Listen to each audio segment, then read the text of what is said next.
Hi class, welcome to Julie and Joyce's most excellent tutorial on Systems Theory Thinking, created for EDUC 5P60 Fall 2014, Day 5. Up to this point, you've learned about several theories on how organizations function. There were the classical theories of Fayol, Weber, and Taylor from the early 1900s, which leaned towards central authority, bureaucracy, and treating people like machines. And then there were the human resource theories of people like Follett, McGregor, and Mayo from the 1930s, which started to acknowledge people as intelligent human beings that needed some level of empowerment in order to produce. These theories seemed to work well for the time, but they all lacked one important thing: the ability to adapt to a changing environment. See, up until this point, traditional theorists viewed organizations as closed systems.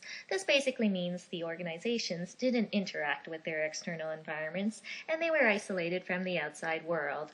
By the 1960s, people started to notice that organizations were failing to succeed due to rapid changes in technology and the environment around them. Enter Tom Burns. He was one of the first to acknowledge the existence of external environments and their influence on the organization. He suggested the use of mechanistic or bureaucratic systems approach for stable environments, or the organismic systems approach for dynamic environments. This new organismic approach relied on workers to continually define and redefine their positions to meet the changing needs of the organization. Then came the work of Daniel Katz and Robert Kahn in the 1970s. They introduced the mind-blowing Open Systems concept. They suggested that organizations need to map repeated cycles of the following. 1. Inputs into the organizations, such as the employees, raw material, and capital. 2. The transformation and processing of those inputs. And 3. Outputs, or the final product delivered to the consumer or client. If the output doesn't meet the organizational goal, then it's up to the organization to identify the negative feedback, or what went wrong, to tweak their input and start the cycle over again. The cycle would repeat itself until the organizational goal was finally met and the system had reached a steady state. Katz and Kahn suggested that this exercise was necessary for organizations in order to reverse the law of entropy, which is basically the notion that organizations have a natural tendency to deteriorate, to disorganization and death. Let's look at an example. Say you're doing your laundry.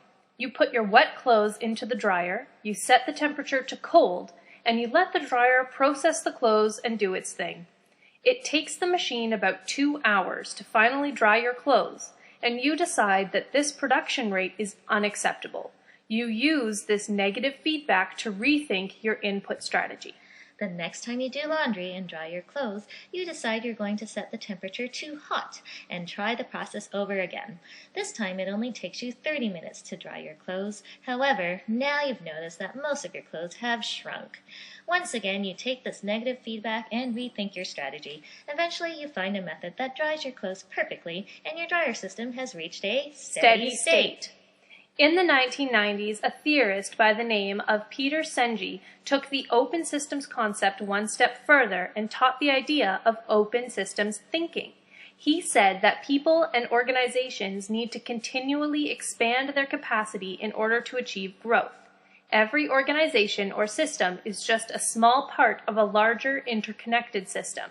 To achieve one goal or steady state, he suggested the use of the balancing feedback loop system.